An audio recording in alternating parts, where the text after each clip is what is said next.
이사야 1장 5절에서 9절 말씀입니다. 너희가 어찌하여 매를 더 맞으려고 폐역을 거듭하느냐? 온 머리는 병들었고 온 마음은 피곤하였으며 바닥에서 머리까지 성한 곳이 없이 건강과 터진 것과 새로 맞은 무적이거늘 그것을 짜며 싸매며 기름으로 부드럽게 하나를 받지 못하였도다.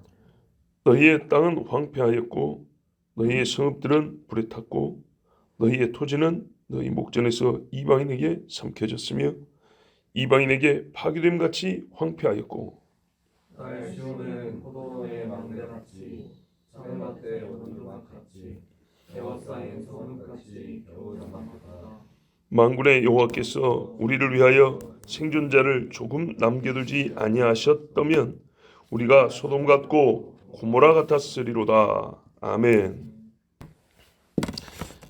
하나님 아버지는요, 자식에게 매를 때리시는 분입니다. 이게 진리고 하나님에 대한 정의 중에 한 가지입니다. 하나님은 누구시냐 할 때 하나님은 자식에게 매를 때리시는 분이시다. 이 사실을 받아들이지 못하는 사람은 결코 신앙의 성장이 없습니다. 왜냐하면 성장시키려고 때리고 죄에서 벗어나 즉 망나니에서 벗어나게 하려고 때리는데 이걸 인정을 못한 사람은 매를 맞으면서도 맞을 짓을 하면서도 그것을 떠나지 못하기 때문입니다.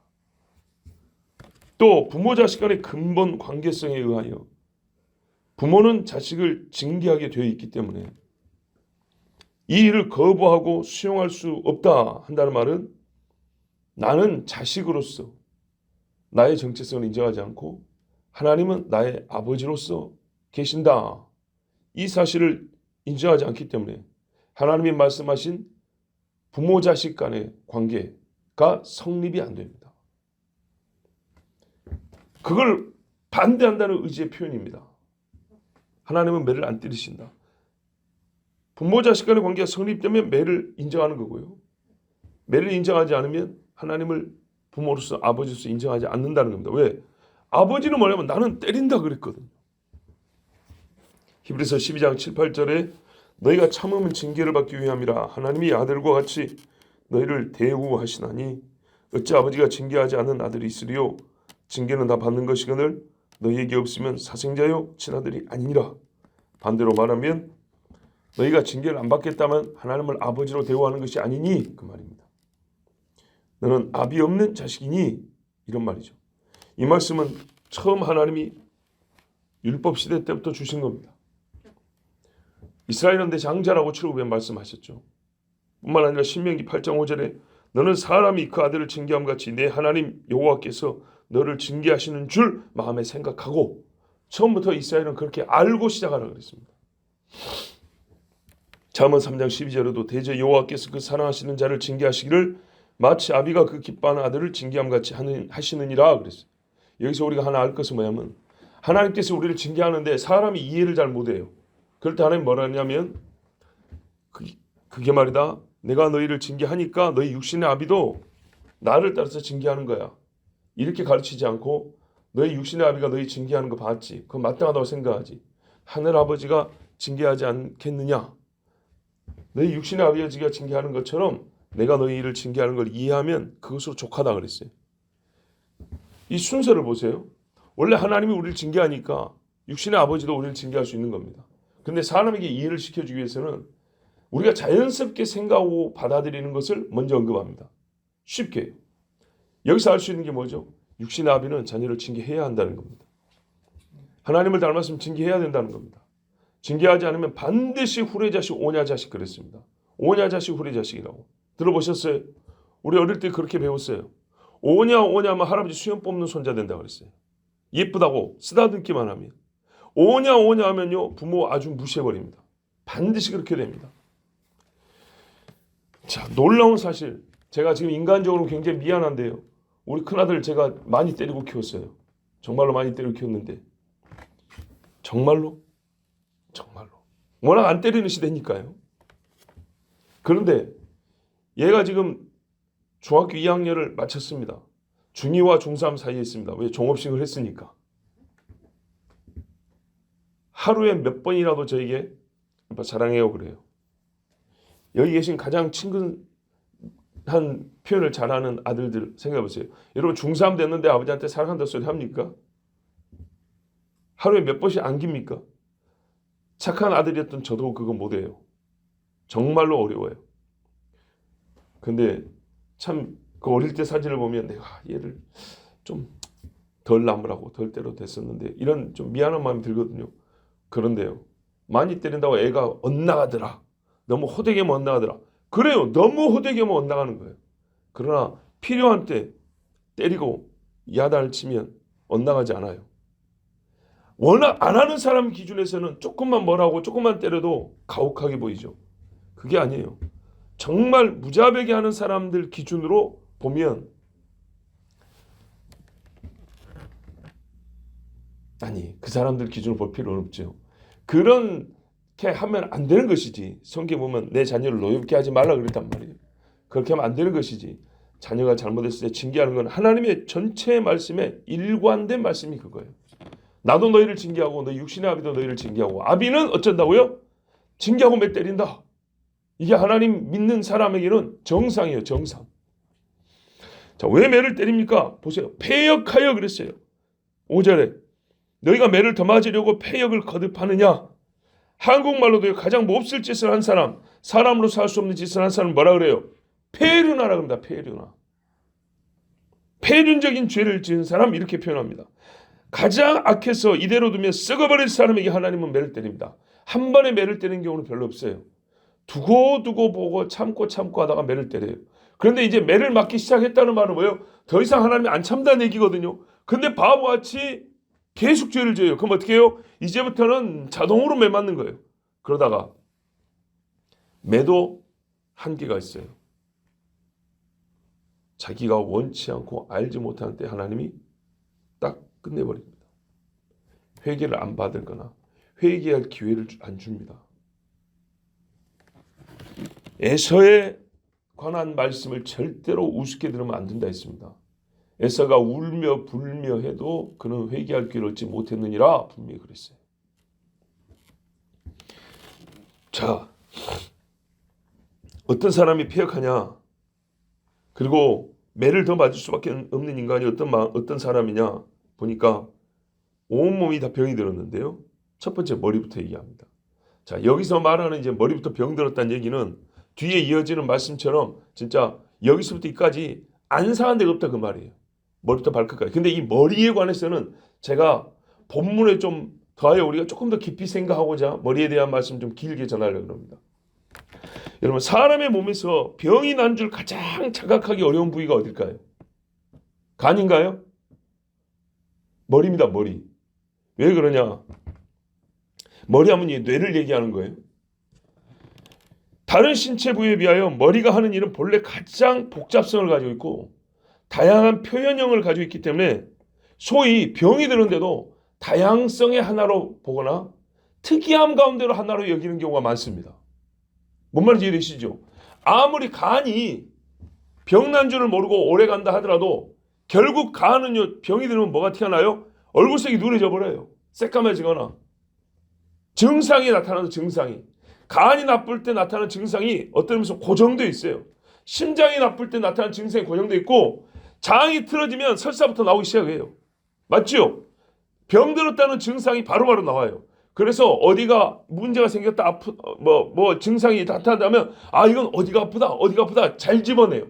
그런데요 머리가 병든 경우는요 이 사람이 미친 짓을 해도 이거 뇌에 문제가 있습니다라고 쉽게 말도 못하고 꼬집어내지도 못해요. 그래서 뭐라 그래요? 얘가 병들었는데 이게 아니라 어머니잖아요. 환경이 그래서 이런 식으로 얘기를 한다고요. 뭔 말인지 이해되시죠? 이 뇌라는 거 우리의 언어의 다양성이 있는 것처럼 사람의 표정에 이 독특함이 있는 것처럼 이것들이 다 머리에서 나오기 때문에 이 뇌 문제는 사람들이 그 다양하고 복잡성 중에서 병이라는 것을 딱 꼬집어내고 인지하기가 어려워요. 이미 오래된 병인데도 불구하고, 이게 썩어 빠졌는데도 불구하고, 썩어 빠진 사고를 갖고 있는데도 불구하고, 이게 썩어 빠진 사고인지 모르거나 그거를 그렇다 하더라도 말하기가 어려워요. 왜? 뇌가 문제에 있다 하면은 벌써 인격적으로 사람을 어떻게 말할까요? 좀 낮춰보는 것처럼, 내가 인간의 정체성 자체가 부정되는 것처럼 본인이 그렇게 받아들이기 때문에 서로 말해주기가 어려운 거예요. 이해가 되시죠? 그래서 제일 늦게 간데 어디예요? 소위 정신과란 데죠. 정신과에서 뇌를 완전히 치료할 수 있고 우리의 이 심정, 속살 완전히 치료한다는 의미가 아니라 우리 보통의 사람들이 그만큼 뇌에 대해서는요, 이 병들음을 인지하기가 어렵다는 말입니다. 본문의 말씀이 이렇게 쥐어 터져갖고 빵꾸나고 찢어진 것을 말할 수도 있어요. 근데 제가 이거를 조금 더 우리가 좀 평상시에 생각 안 하기 때문에 머리와 뇌에 대해서는 조금 더 우리가 깊게 생각하자고 지금 말씀을 더하는 겁니다. 그래서 시간이 많이 소요돼요. 병이 있다는 걸 아는 데까지도. 거부하는 것도 제일 심해요. 여러분 그렇지 않습니까? 눈이 나쁩니다. 그거 자존심 상합니까?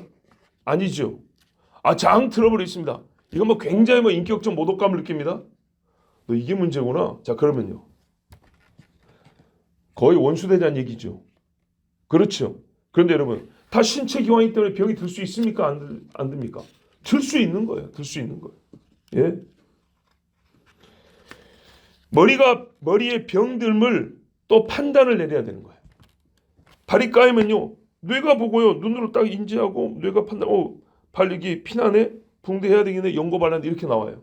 근데요, 뇌가 뇌를 판단할 수 있을까요? 어려운 겁니다. 잘 생각해 보세요. 이 얼마나 모든 병의 진단과 판단을 뇌가 한단 말이에요. 근데 뇌가 스스로 너는 병들어서 이렇게 나의 자신을 깨닫게 해줄까요? 정말 어렵죠. 그래서 다시 이 정신에 관한 병은 제일 거부가 심하죠. 암은 죽을까봐 알면서도 거부하는 거지만 정신에 관한 병은 암 자체를 거부한다고요. 인정을 안 한다고요. 그렇다면 여러분, 마귀가 사로잡기에 가장 유리한, 그 사람을 지배해서 가장 사로잡기에 유리한 어떤 병이 있다면 어디다 들게 하는 게 좋을까요? 이해되시죠? 소위 미쳤다 그러잖아요. 돌이키기가 쉽습니까? 안 됩니다. 정신병은 집어넣었다고 절대 거기서 생생해서 나올 수는 없습니다. 여러분, 수술해도 살아날 확률이 적다는 무슨 암은 병원에 들어갔다가 떼내고 치료하고 나오는 사람의 비율이 그래도 몇십 프로 내도 이거 상해가지고 정신병으로 들어갔다 해가지고 온질해갖고 나온 사람이 10%나 될까요? 발작 뭐 이렇게도 죽을 때까지 안정제 놓습니다. 뭡니까? 계속 잠재워. 그러면 계속 누워있으면요, 근육 손실돼, 장 기능 떨어져, 몸의 기능 계속 떨어져서 얼마 못해서 20대가 들어갔는데 40대, 50대, 60대 할아버지처럼 이러고 있다가 돌아가셨습니다. 이렇게 되는 거예요. 반드시 뭐밖에 없어요? 다른 병도 마찬가지로 우리 야고보서에 봤지만 다른 병도 그렇지만 하나님 앞에 제가 예수 믿고 신앙 양심과 경험으로 볼 때 다른 병도 하나님께 기도해야 되지만 이 두 병만큼은 기도하는 방법이 없는 게 있어요. 첫째 정신병, 둘째 불임이에요. 이 뇌가 망가진 거하고 불임은 완전히 하나님 외에는 고칠 자가 없어요. 이 세상에 고칠 자가 없어요. 의학으로 안 되는 거예요. 안 돼. 자, 뇌가 우리가 다 알아요. 뭐냐면 사람의 본질과 본성을 나타내는 가장 중요한 기능을 한다고요. 그래서 뇌가 병들었다면 인간의 존엄성을 상실당할까 봐 두려워서 밝히기를 양자, 상호 간에 서로 꺼립니다. 하지만 우리가 이제 결과적으로 볼게요. 그럼 어떤 사람이 뇌가 상했다고 우리가 객관적으로 볼 수 있냐 할 때 진짜 죄를 많이 짓는 사람들입니다. 겁 없이 죄 많이 짓는 사람. 여러분, 우리 마취하면요 아픈지를 모르죠. 참 놀라운 게 있습니다. 칼에 찔려도요 오래 사는 사람이 있어요. 총에 맞아도 다른 사람보다 조금 더 사는 사람이 있어요. 어떤 사람일까요? 마약이나 마취제를 투여한 사람입니다. 마약이나 마취제를 투여하면 멀쩡한 상태에서 칼에 찔리거나 총에 맞는 것보다 조금 더 오래 삽니다. 무슨 말이냐? 사람이 찔리거나 맞으면요 아파서 놀랍게도요 신체 기관이 상해서 기능 저하로 즉사하는 게 아니고요 아파서 죽습니다. 아파서. 이른바 쇼크사라 그러죠. 그런데요, 마취를 시키면요, 찢고 별짓을 다 해도요, 어떻게 해요? 숨이 붙어 있죠. 그래서 전쟁에 내보내는 사람 중에 마약을 투여해서 내보내면 어떻게 해요? 소위 요즘 말로 하면 좀비처럼 보이는 겁니다. 안 죽어요, 안 죽어. 보통 사람이 이거 한번 쑥 들어갔다 나오면 벌써 그 자리에 꼬꾸라지는데 안 아프니까 그 아픔으로 인한 그 쇼크는 안 받는 거예요. 그래서 어떻게 해요? 몇 분, 몇 초를 더 견디는 거예요.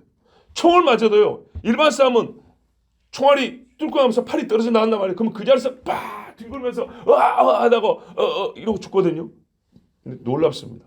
혈액이 막 새 나가도 마약이나 마취 상태예요. 어떤 그런 상태에서 나가면요, 총알이 뚫고 나가도요, 이러고 그래도 달려갑니다. 그러다가 푹 쓰러집니다. 그러면 적군의 상대 입장에서는 정말 겁에 질리겠죠. 이게 사람이야 귀신이야 그러겠죠. 자, 참 오늘 별 이야기를 하는데, 사람 몸이 이렇게 육체가 마비가 되면은 조금 더 사는 것처럼 뇌가 마비가 되면 어떻게 되냐? 양심이 마비, 화인 맞았다 그러죠. 이렇게 되면 어떻게 됩니까? 화상 맞으면 피부가 찢어져가지고 이거는 피부의 감각 상실해버리죠. 그런 것처럼 성계표를 잘 보세요. 양심이 화인 맞으면 굳었다, 마비됐다 이 말이에요. 그럼 어떻게 해요? 죄를 반복하여줘도 죄 자체가 인지가 안 돼요. 그래서 화로다 나야 망하게 되었다 소리가 안 나와요. 그러니까 회개가 안 되는 거예요. 일반의 타락을 해도 일반 양심은 죄를 지으면 막 찔리고 막 부끄럽고 막 숨어야 될 것 같거든요. 근데 화인 맞은 양심 어떻게 해요? 전혀 그런 게 없어요. 그걸 요즘 말로 뭐라 그럽니까? 뭐 사이고 패스니 뭐니 뭐 소시오 뭐니 막 이런 말들이 나오죠. 이게 갈수록 망해 가는 거예요. 보세요. 갈수록 뇌가 상한 인간들이 많은 거예요. 마귀가 갈수록 이거를 사로잡아서 죄로 결국 죄의 죄로 끌고 와서 지옥으로 끌고 간 사람이 갈수록 많아지는 거예요. 그 증상이 심해지고 있어요. 그러니까 정신병도 많아지고 정신약물도 많아지만 해결이 되냐? 전혀 해결이 안 되니까 늘어가는 거죠. 방법은요? 예수 앞에 나오면 이거밖에 없습니다. 정말로 예수 앞에 나오면 밖에 없어요. 사람의 암이 걸리면 곧 죽을까봐 울고불고 의사가 얼마 못 살겠습니다 이러면 울고불고 하는데 이게 상 있다면 울고불고가 안 나와요. 이게 진짜 잘못된 거예요. 이게 큰일이에요. 왜? 암은 회개가 돼도 얘가 망가지면 회개가 안 된다니까요. 말기가 통해야 들어가든지 말든지 하고 찔리든지 말든지 할 거 아니에요. 정말 이게 무서운 겁니다. 진짜로 무서운 거예요. 죄를 많이 지은 사람, 이 사람 뇌가 상한 사람입니다. 우리가 본질적으로 말하면 영이 상한 사람이죠.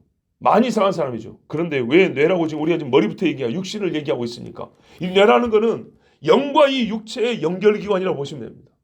그래서 화학환원론자들, 소위 유물론자들은 영이 어디 있어? 뇌 여기 찌르면 몸이 이렇게 반응하고 여기가 상하면 몸이 이렇게 마비되고 뇌의 문제지. 꼭 그런 건 아니에요. 눈에 빛이 꺼져가는 것은 뇌가 꺼졌다고 해서 꺼지는 것만이 아니에요. 뇌가 죽었어도 다시 돌아온 사람이 있어요. 뇌사가 진단이 내렸어도 어떻게 다시 돌아옵니까? 영의 문제입니다. 그러나 이 영이 몸을 지배할 때 하나님이 영육은요, 참, 하여튼 그 메커니즘은 내가 감히 하나님한테 이렇게 말을 못해요. 그러나 분명한 하나님이 우리를 영으로서 존재하게 할 때, 영과 육의 연합으로 하나로 존재할 때, 이 뇌라는 이 육체의 기관의 역할이 영과 육을 하나로 만들어주는 아주 놀라운 정말 신비로운 역할을 하고 있는 기관이에요. 자, 그렇기 때문에 뇌를 장악하고 마귀는 수많은 악한 생각을 만들어내고 최소한의 도덕성마저도 없애버립니다. 그런데 또요, 어떤 경우는 최소한의 도덕성을 남겨놓고 그걸 가지고 사람을 요리하는데 뭐라 그래요? 나는 이만큼 도덕적이니까 하나님 없어도 이딴 소리 하게 만들어요. 이런 식으로 뇌가 상한 사람은 결국 되면 짐승처럼 살아요. 대제국 바벨론의 느부갓네살 왕이 나가니까 어떻게 됩니까? 짐승 독수리 발톱 갖고 살았다 했어요. 발톱도 못 자른 거죠. 손톱도 못 자고 이러고 사는 거죠. 예? 스스로 인간의 존엄성을 잃어버립니다.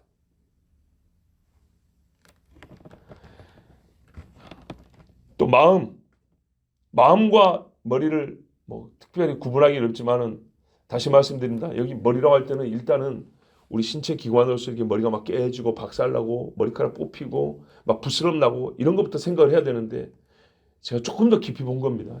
자, 마음.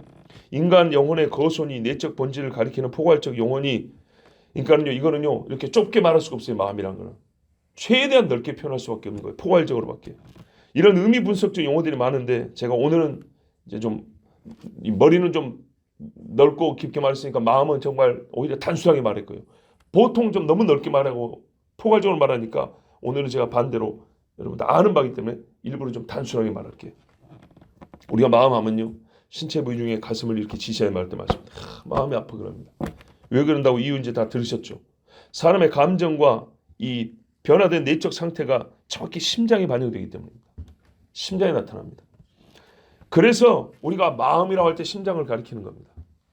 오히려 조금 더 정확하게 하면 가리키려면 여기를 가리켜야 되는데도 여기를 가리키는 심장이 그대로 반응을 하기 때문에 두려울 때 반응. 두려움의 인지는 여기서 하지만 반응은 여기서. 사랑할 때 여기서 반응이 나죠. 그죠? 급할 때 여기서 반응이 나타납니다. 그래서 심장이 약한 사람은 이런 어떤 감정이 좀 크게 변화가 일어날 때 이거 견디질 못하죠. 심장이 내 속을 나에게 들려주고 느끼게 해줍니다. 정말입니다. 심장이 잘 귀를 기울여보세요. 의사들이 병원 가면 정말 어떤 병이라도 먼저 여기부터 듣죠. 놀랐습니다. 옛날에 현대의학이 아닌 고대 전통의학에서 어떻게 합니까? 맥박부터 짚죠. 여기에 많은 게 들어있기 때문입니다. 자, 그런데 뭐라 했어요? 지쳤다 그랬습니다. 마음이 지쳤다. 심장이 지쳤다고 말하기는 어렵지만 이 마음 상태를 심장이 우리가 느끼게 해준다, 나타낸다 그랬죠. 실제로 어떻게 해요? 지친 사람은 심장이 약해요. 그렇잖아요? 맥박이 약합니다. 그래요. 근데 맥박이 약해지는 이유 중에 제일 큰 게 뭐냐면 진짜 마음이 지쳤을 때, 힘이 다했을 때. 그래서 막 기운을 내 할 때 어떻게 해요? 너 몸에 이 명령을 내려서 혈류 여기 속도를 좀 올려. 막 이런 말인가요? 그게 아니죠. 의지를 가지라는 얘기죠. 막 그죠? 살아야지. 네 자식 볼 때까지 살아야지. 그러면 뭐냐? 없던 힘도 나죠. 그래서 소위 기력을 회복한다 이렇게 말하는데 죄를 짓는 마음은요 지쳐갑니다. 피곤해요. 선한 것에 힘을 내지 못해요. 놀랍게도 우리 인간의 몸이란 건요 선을 행할 때 힘이 나게 돼 있어요. 그렇지 않습니까? 평상시 안 하던 굳이 한번 하고 나면 힘나지 않던가요? 근데 악한 짓을 하면요 숨어 살아야죠. 몸에 힘이 떨어지죠. 기도하는 힘도 오히려 떨어지죠. 근데 하나님 앞에 의로운 일을 하게 되면요 뭐 나의 판단이 하나님의 판단이 아니지만 그래도 내 양심을 하나님 앞에 떳떳하다 할 때 어떻게 해요? 막 힘이 나죠. 그래서 기도를 많이 하고 싶은 사람은 회개부터 하는 거예요. 죄를 가지고는요 기도의 기력이 나지 않아요. 마음이 힘을 내지를 못해요. 여러분 한편으로는 매를 맞고 지쳐서 일할 힘이 없어요. 예, 하도 죄를 짓고 하나님의 매를 때리니까 이 매를 맞고도 힘들어서 못 일어납니다. 자기 죄 때문이지만 죄에 대해 매를 맞으면 우리가 또 한편으로는 너무 이게 아프거든요. 그건 낙심이 돼요. 그런데 놀랍게도 하나님이 때려서 마음이 지친 경우는요 다시 일할 힘을 줍니다. 엘리야를 보십시오. 여기까지 하나님께서 때리시는데 이것은 매맞을 일조차 하지 못하게 하려 하심입니다. 무슨 말이에요? 마음이 지쳐버리도록 때리는 이유는 뭐냐면요. 이제 아예 죄를 지을 마음, 욕심을 못 갖게 할 때까지 더 때려버립니다. 더 지치게 만들어버립니다. 그러나 이 뒷부분은 하나님이 일으키려고 때리는 거기 때문에 이 사람은 하나님이 때린 줄만 알면 하나님을 찾게 되고요. 그러면 다시 기력을 회복하게 되어 있습니다. 발바닥에서부터 머리까지 보십시오. 그러나 온몸이 상한 곳이 없도록 막고 상하고 터지고 아물고 또 찢어지고 아물고 또 터진 상처로 가득한 몸을 보면서도 돌이키지 아니하기 때문에 속병이든 겉병이든 이 사람은 고침을 못 받습니다. 왜? 이렇게 자기 죄로 말미암아 상하고 하나님이 또 매를 때리잖아요. 이 후자의 경우는 우리 보고 깨달아 하는 경우인데 끝까지 안 깨닫고 버티잖아요. 그럼 하나님이 맞은 데다가 더 때려버렸기 때문에 이 사람은 이제 아예 못 일어납니다. 본문이 말합니다. 보세요. 그것을 짜며 싸매며 기름으로 부드럽게 함을 받지 못한다. 누가 안 해준답니다. 7절, 6절에 그래도 있죠. 예. 고름 짜내준 사람도 없고 붕대로 싸거나 실로 꿰매주는 사람도 없고 기름을 상처에 발라주는 이도 없습니다. 참으로 처량하게 되어버립니다. 너무 불쌍하지만 자기 스스로 입꼬리 될 곳으로 달려갔고 말리는 자를 뒤로 밀쳐버렸고 권면하는 사람을 비웃어버렸기 때문에 너 하나님께 맞은 거야. 이제는 돌아와야 돼. 선지자들 잡아 죽였기 때문에 이 사람은 치료받을 길을 본인이 끊어버린 겁니다. 다리를 그냥 자기가 폭파시켜버린 거예요. 괘씸해서가 아니라 자기의 뿌림의 결과입니다. 자기를 돕는 자를 죽여버렸으니 어떻게 하란 말이에요. 예수 그리스도를 죽여버렸는데 어떻게 예루살렘에 서겠냐 이 말이에요. 마음이 깨끗하고 평안한 자들은 쳐다볼 수도 없는 어두운 나락으로 떨어져 버렸기 때문입니다. 여러분, 이 사람은요 도움을 못 받아요. 왜냐하면 돕는 자들은 그 사람이 간 데까지 못 가요. 잘 보세요. 우리 주변에 형제가 마약을 한다 합시다. 형제가 그러면 안 돼. 아버지가 몇 가지 때렸어요. 그런데 이놈 새끼가 말이에요. 싫다고 막 소리 지르면서 또 돈다발 집에 있는 거 막 다 갈고 달려나갔어요. 얘를 말리고 싶은데 얘가 미치광이처럼 달려나가가지고 마약쟁이들 속으로 갔어요. 나는 어딘지 몰라요. 살리고 싶어서 살릴 수 있나요? 알아야지 어딘지 거기가. 너희 막 깡패짓거리 하면 안 돼 그랬어요. 그래서 막 싸대기도 때리고 막 머리가 집에 가둬놓기도 하고 별짓을 다 했어요. 근데 끝내 어떻게 해요? 칼 들고 새벽에 몰래 나가버렸어요. 살리고 싶지만 어디 간지 알아야 살릴 거 아니에요.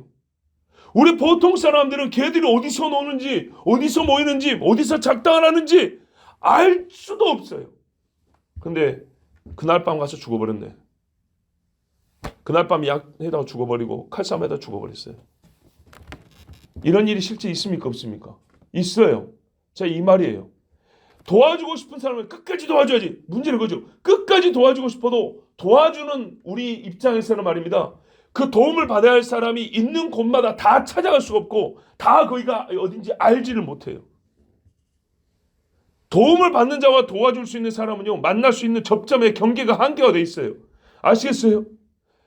표현을 좀 더 이해하기 쉽게 말하면 누가 죽었으면 나는 죽어서 그가 있는 곳에 갈 수 있을지 몰라도 그는 살아서 나 있는 곳을 못 온다 이 말입니다. 이 죄의 나락으로 떨어진 사람을 구하기 위해서 나도 죄의 나락에 떨어진 사람이 있는 곳으로 다 갈 수 있는 게 아니에요. 어느 정도 떨어지기 직전, 떨어지지 않는 그 어느 정도 높이까지 우리가 손을 내밀 수 있는데 살린다고 같이 물속으로 들어갈 수는 없다 이 말입니다. 같이 구덩이로 들어갈 수는 없는 거죠. 살리려면 어떻게 해요? 땅 위에서 손을 내미는 것이고 땅 위에서 작대기를 내리는 것이지 나 너를 살리고 싶어 했고 같이 물 없는 구덩이에 10m 구덩이에 둘이 풍덩 들어서 살려줄게 하면 어떻게 해요? 둘 다 죽는 거죠. 그렇게 살릴 수는 없다 이 말이에요. 그런데 어리석은 자는 살려줄 수 있는 사람이 도달하기 어려운 지경으로 스스로 들어가 버렸어요. 그러니까 못 사는 겁니다. 그래서 때가 있는 거예요. 때가. 안타깝게도 돕는 이 없이 그렇게 죄의 음침한 골짜기에서 죽어간 사람이 수없이 많습니다. 그들의 몸에는 두 가지 흔적이 영락없이 발견되는데요. 하나는 자기 죄의 흔적들이고요. 또 하나는 바로 똑같은 흔적이지만 하나님이 매를 때는 흔적입니다. 그럼 한 가지 아닙니까? 아니죠 여러분. 바벨론의 칼날이 죄의 결과이면서 하나님이 때린 매 아닙니까? 이 정도로 이해가 되시죠? 그래서 몸만 상했냐? 아닙니다. 그 다음 절 보십시오. 7절 이하에 너희 땅, 성읍, 토지 땅에 시신이 쌓이면 기력이 더 좋아질까요? 토질이 더 거름이 돼가지고 좋아질까요? 아닙니다. 그보다 땅이 어떻게 황폐되냐? 거름을 아무리 많이 줘도 가꾸는 사람이 없으면 땅은 황폐해집니다. 땅은 밭이나 논만 얘기하는 게 아니잖아요. 저기 이스라엘 가니까 골짜기 돌밭을 봤지요. 가꾸는 자가 없으면 돌 있는 곳에는 풀이 안 납니다. 돌 없는 곳, 돌 옆에서 풀이 나지. 그런데 여러분 온 건물이 막 주저앉아가지고 땅에 벽돌이 가득했다고 생각해 봅시다. 있던 나무들, 꽃들, 곡식들 다 죽겠죠. 그리고요 나무들을 베어버렸고 불로 태워버렸습니다. 연약한 풀들이 밟혔습니다. 바위도 수천 번 수만 번 사람들이 밟고 지나가면 맨들맨들해지고 원래 모습 나오기 어려울 때가 있습니다. 그런데요 풀을 보세요. 왜 학교에 보통 인조 잔디가 많습니까? 진짜 잔디는요 밟으면 거기 맨땅 나와버립니다. 계속 밟으면. 그러니까 간혹 잔디 보고 못 들어가라 그러죠. 그런 거예요. 군인들이 와서 짐승들이 와서 수없이 밟고 지나가 버리면 지나치게 표현한다 생각할지 모르지만 진짜로 풀이 안 납니다. 그래서 산에 난 길들을 보면 원래 풀밭인데 풀이 없어서 여기가 길이구나 알잖아요. 솟아날 힘을 상실한 식물들이 많습니다. 질서를 상실해 방치된 땅입니다. 생태계의 질서가 파괴되어 버립니다. 그러면 황폐해져 버립니다. 마치 버려진 백성을 보는 것 같아요. 살아는 있지만 살았다고 보기 어려운 사람들이죠. 성읍이 불에 탔습니다. 사람이 살지 못한다는 말이지만 누구도 다시 살고 싶지 않은 성읍이 됐다는 얘기입니다. 여러분 불탄 집 보셨어요? 옛날에 프로판가스 폭발해갖고 아파트에 막 불나거나 아니면 일반 가옥에서 불난 것들 보셨어요? 직접 가서 보세요. 우리 마음이 얼마나 무서움이 임하고요. 여기 돈 주고 살아 그래도 살고 싶지 않다는 생각이 들 겁니다. 불탄 집 무섭습니다. 근데 한 집만 불탔냐? 아니요. 온 도시가 불에 타서 새까맣게 되어버렸어요. 누가 살고 싶겠습니까? 소돔과 고모라 며칠 전에 말했는데 과거에 수천 명, 수만 명이 살았다는 얘기인데요. 무슨 말이요? 기본 환경이 괜찮다 그 말입니다. 근데 무너졌고 수천 년 지났으니까 다시 거기서 살만하죠. 근데 왜 이스라엘이 개발을 안 할까요? 그냥 유적질 하세요?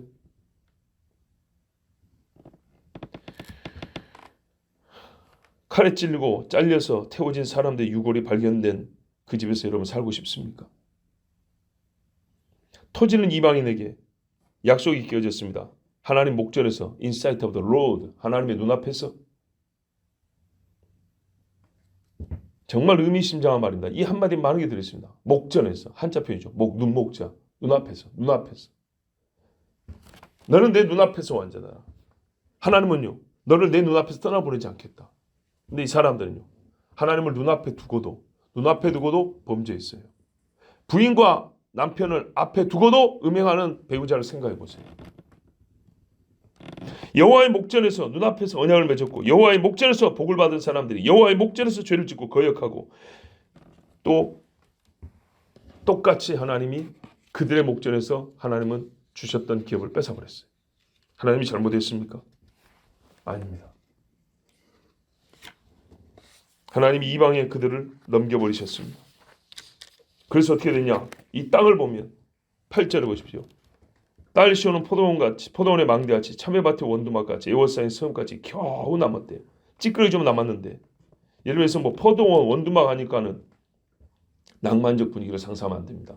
무슨 말 한 거냐? 그 뒤에 부분이에요. 이게 병렬이잖아요. 세 가지가 같은 뜻이란 말입니다. 포도원의 망대나 참외밭의 원두막이나 에워싸인 성읍이나 다 같은 말이에요. 한 가지를 이렇게 여러 가지 표현한 거예요. 무슨 말입니까? 여러분 포도나무가 죽어버린 포도원에 홀로 남아있는 망대를 생각해 보세요. 참외줄기 하나 남지 않고 황폐된 그 말라버린 땅에 기울어진 원두막 한 채가 서 있어요. 낭만적입니까? 아니죠. 포도가 많이 있을 때 그 망대가 희망이 있는 것이고 참외 넝쿨이 막 이렇게 퍼져 있어서 참외가 연걸어가는 그 원두막이 어떤 낭만도 있는 것이지. 싹 말라버리고 불타버리고 짐승들이 똥오줌 싸고 다니는데 거기 무슨 낭만이 있어요. 말 그대로 버려졌다 그 말이죠. 죽었다는 얘기죠. 앞절 보세요. 토지는 빼앗기고 땅은 황폐했다 하잖아요. 포도원은 남아돌고 참외밭은 괜찮았다는 얘기가 전혀 아니죠. 에워싸인 성읍같이 남아있습니다. 넓은 땅에 원두막 한 채 있는 것처럼 이제는요 풍전등화합니다. 수많은 군사가 진을 친 바로 그 앞에 벽도 없고 숲도 없고 숨을 데도 없는 나무 기둥 몇 개로 세워진 오두막 한 채처럼 예루살렘이 남아있습니다. 본래 예루살렘은 산이 두르고 있어서 골짜기가 가로막혀 있어서 천혜의 요새라고 하였건만 이것들 어떻게 해요? 요새의 방벽의 기능을 상실해버린 거예요. 예. 산이 높아도요 아무 소용이 없게 돼버리고 골짜기가 깊어도 적군이 건너오는데 장애가 되지 않고 평지처럼 달리고 올 수 있게 돼버렸다. 그러면요 예루살렘이 높다 한들 무슨 소용이 있겠습니까? 그 성벽이 강하다 한들 무슨 의미가 있겠어요? 여호와께서 지켜주지 않으면 파수꾼의 경삼이 헛사로다. 사방의 산이 방벽이 아니라 적군의 진으로 채워진 채 오두막처럼 홀로 서 있는 예루살렘의 신세라니요. 자, 여기까지 왔는데 매를 더 맞아야겠습니까? 아니죠.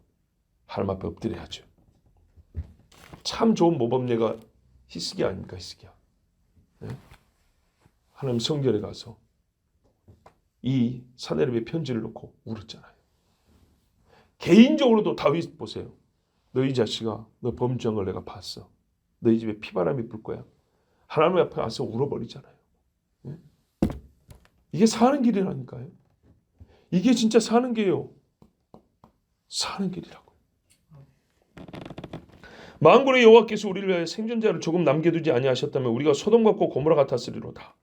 여러분, 이 정도 되면요, 소돔 고모라 되면 없어지고 사라져야 정상입니다. 실제로 그렇게 됐습니다. 그런데 하나님이 은혜롭고 자비로우사 아브라함을 기억해서 롯을 구해주셨습니다. 롯만 살았습니다. 롯만. 롯은 본토인이 아닙니다. 소돔의 본토인이 아니라고요. 자, 소돔의 본토인 중에 지금 남아있는 사람 아는 분 손 들어보세요. 고모라의 본토 사람 중에 지금 그 후손이 어디 살고 있다 들은 분 손 들어보세요. 없죠. 아무리 망해지 빠진 나라도 그 후손들, 그 혈족이 지금 어디에 흩어져 조금이라도 어디에 있다, 이런 거 인류학적 분석되거든요. 소돔과 고모라는 들어본 적이 없어요. 하나님이 어떻게 해요? 남겨두지 않았다면 소돔과 고모라처럼 싹 사라지고 없어졌을 거라는 말이에요. 또 억지 부린다고 롯 얘기하지 말라고 제가 아까 말씀드린 거예요. 롯은 본토인이 아니에요. 롯은 그리고 아브라함의 기도로 겨우 건진받은 사람이에요. 그것 갖고 봐라, 아무리 하나님이 때리고 불벼락을 내려도 산 사람 있지롱, 나도 살 거지롱, 이런 어리석은 소리 하면 안 됩니다. 소돔과 고모라 없어져 버렸습니다. 고모라의 자손으로 우리가 이름하는 사람 없습니다. 오늘 유다와 예루살렘에 일어난 일은 다 여호와 하나님께서 하신 약속이 들어있습니다. 무슨 말이냐? 매 때린다고 약속이 이미 했습니다. 약속 안에 매 조항이 들어있습니다. 아까 신명기 8장에 말씀드렸죠. 구원에 이르기 위하여 필수 조건이기 때문에 하나님의 모든 약속에는 매가 들어있는 거예요. 신명기 율법에만 매가 들어있고 신약에는 없냐? 아니라니까요. 신약에 왜 매가 없어요? 왜? 사무엘하 7장 13절, 14절, 16절까지 보면 다윗에게 주신 약속이죠. 그는 내 이름을 위하여 집을 건축할 것이요 나는 그의 나라 왕위를 영원히 경고하게 하리라. 나는 그에게 아버지가 되고 그는 나에게 아들이 되리니. 보세요. 아버지 아들이죠. 그가 만일 죄를 범하면 내가 사람의 매와 인생의 채찍으로 징계하려니와. 맞지 않습니까? 하나님 사랑하니까. 내가 네 앞에서 물러나게 한 사울에게서 내 은총을 빼앗은 것처럼 그에게서 빼앗지는 아니하리라.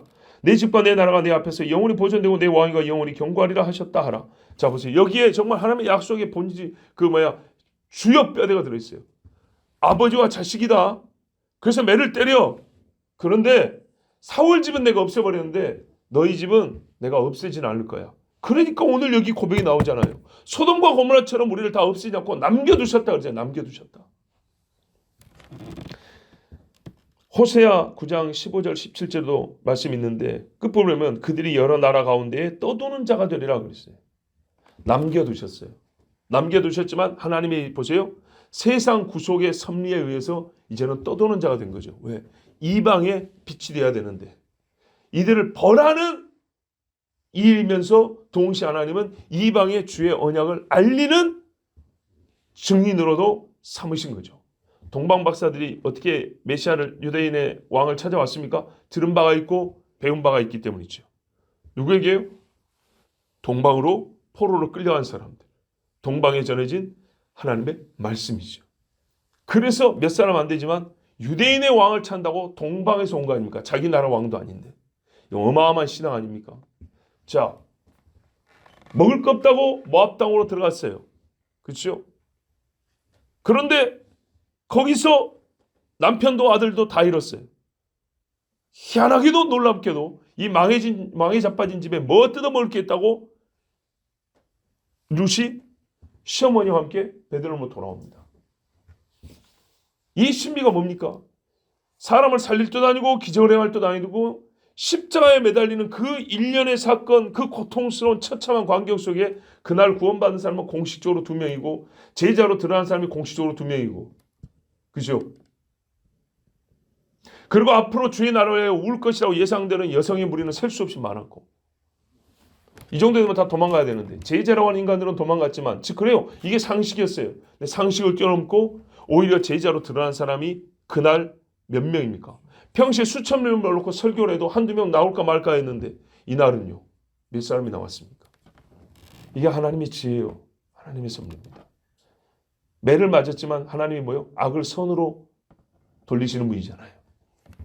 그래서 유다인은 매를 맞았지만 그 매 맞음을 통하여 다시 그들과 이방인이 함께 예수 믿고 하나님의 구원받은 백성이 될 수 있도록 하는 기회를 삼으신 분이 하나님이십니다. 그래서 여호와의 인자는 영원하시며 한이 없으시도다. 우리가 이렇게 시인합니다. 유다와 예루살렘의 이야기만이 아니죠. 내 양심이 증거하고 있습니다. 이건 내 얘기다. 우리 눈이 나와 내 주변에서 증거를 찾아내서 보여줍니다. 내 눈이요. 우리가 시력이 지금 있기 때문에 다 봐요. 나를 보고 우리 주변 일을 봐요.